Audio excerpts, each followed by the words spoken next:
Chers amis, bonjour, tellement heureux en ce lundi de Pâques de vous retrouver à notre rendez-vous Un mot pour aujourd'hui. Ce matin, je voudrais attirer votre attention sur un psaume de David, le psaume 29, où ce célèbre roi qui était un homme de foi, un homme de Dieu remarquable, nous invite avec beaucoup d'intensité à louer Dieu, à rendre grâce à Dieu, à lui donner gloire et à l'adorer. Et en lisant ce psaume, vous remarquerez que cette louange qui nous invite à apporter à Dieu est en relation directe avec la voix de l'Éternel. Expression qu'il emploie à maintes reprises dans ce psaume et qui est le titre de ce message que je suis heureux de partager avec vous. La voix de l'Éternel. Il dit par exemple que la voix de l'Éternel retentit sur les eaux.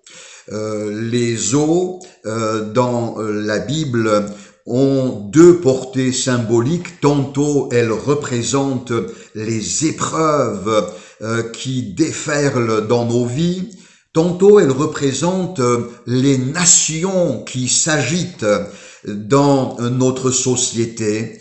Eh bien, la voix de l'Éternel a ce pouvoir d'influencer d'une manière salutaire dans ces deux aspects de ce que nous pouvons vivre. David dit encore: la voix de l'Éternel est puissante. Quand Dieu parle, sa parole déploie une puissance incomparable. David ajoute: la voix de l'Éternel est majestueuse, ce qui nous parle de l'autorité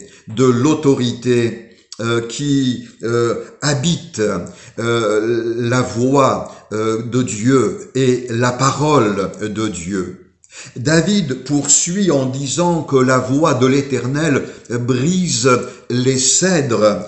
Et dans l'Écriture sainte, les cèdres symbolisent ce qui est pour l'être humain de l'orgueil, de la fierté.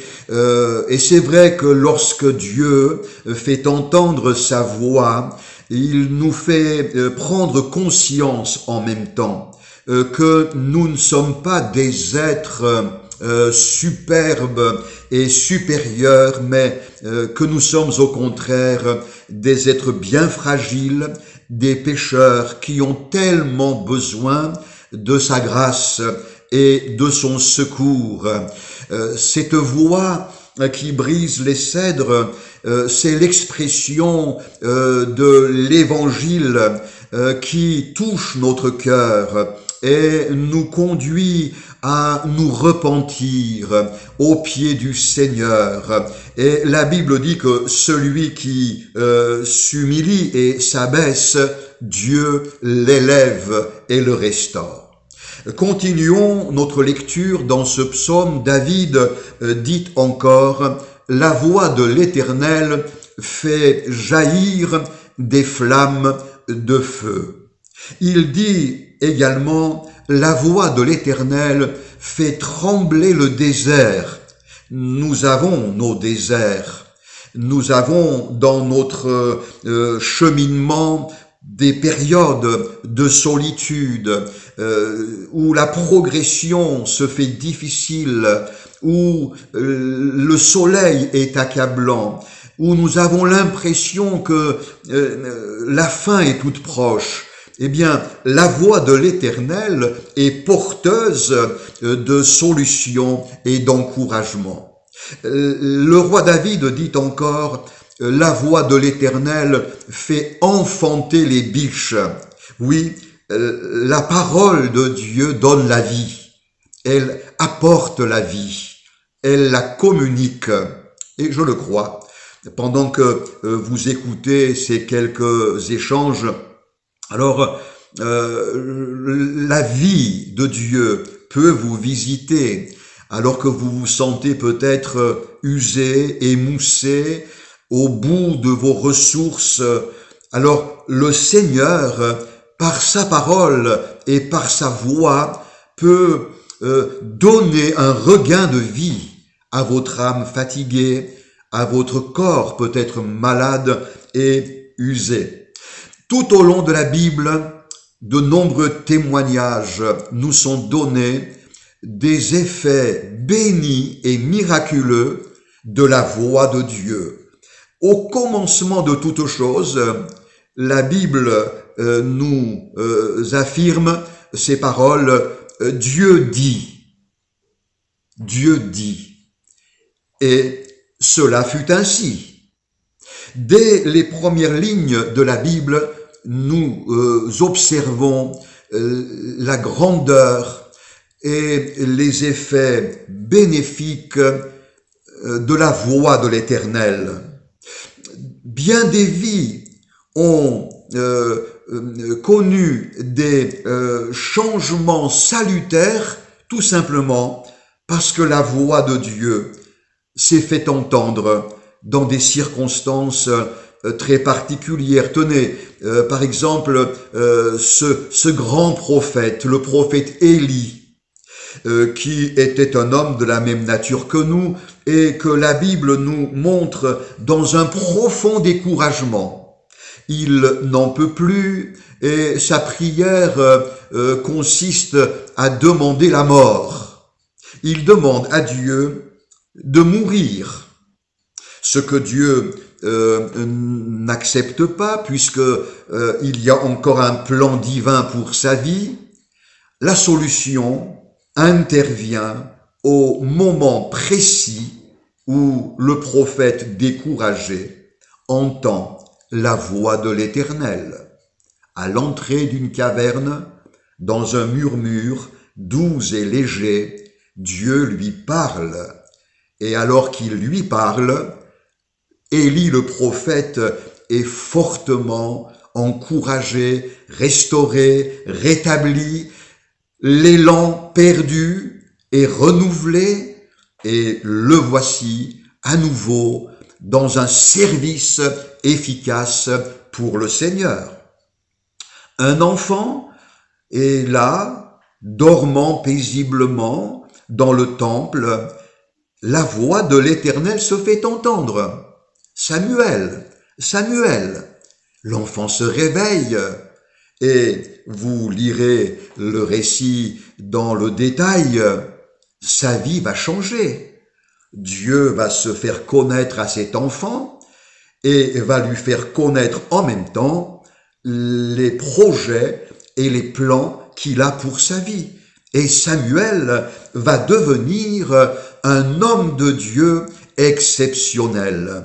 Oui, la voix de l'Éternel est porteuse de riches bénédictions aujourd'hui encore. Tenez, le jour où Jésus sortira des eaux du Jourdain, où Jean-Baptiste vient de le baptiser, la voix de l'Éternel s'est fait entendre aux oreilles de toute la foule qui était rassemblée.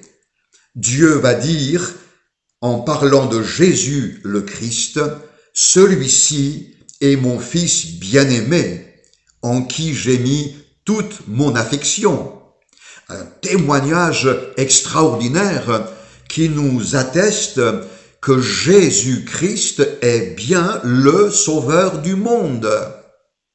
La voix de l'Éternel, porteuse de guérison. Un centenier romain, un officier romain, fera dire à Jésus, en parlant de son serviteur qui se mourait chez lui, « Là où tu es, Seigneur, dis un mot, et mon serviteur sera guéri. » La voix de l'Éternel est porteuse de guérison. Jésus prononce ce mot de guérison à distance et à l'instant même, cet homme mourant est totalement guéri. Je crois que ce matin, Et à l'instant où tu écoutes ce message, le Seigneur prononce pour ta vie un mot de bénédiction qui va te relever, qui va te guérir, qui va ouvrir ton horizon sombre et t'apporter un regain d'espérance. Et puis, en conclusion, puisque nous sommes un lundi de Pâques, permettez-moi de vous dire que dans les évangiles, au jour de la Pâque, alors que Christ vient de donner sa vie pour notre salut à tous, la voix de Dieu s'est résumée en une proclamation extraordinaire que l'on trouve dans la bouche de Marie de Magdala, des femmes pieuses, mais aussi des disciples de Jésus. Et cette proclamation extraordinaire se résume en ces mots: Jésus-Christ est ressuscité, il est vivant au siècle des siècles. La voix de Dieu, par le message de Pâques, veut retentir encore aujourd'hui en adressant au monde entier, mais aussi à ton cœur, ce message de bonne nouvelle: Jésus ressuscité est capable d'intervenir dans ta vie, te sortir de tes problèmes, te guérir de tes maladies et te rendre plus que vainqueur de toutes les circonstances que tu dois affronter. Alors que la voix de Dieu t'apporte ce matin tout le bienfait dont tu as besoin. Que le Seigneur nous bénisse ensemble. À bientôt.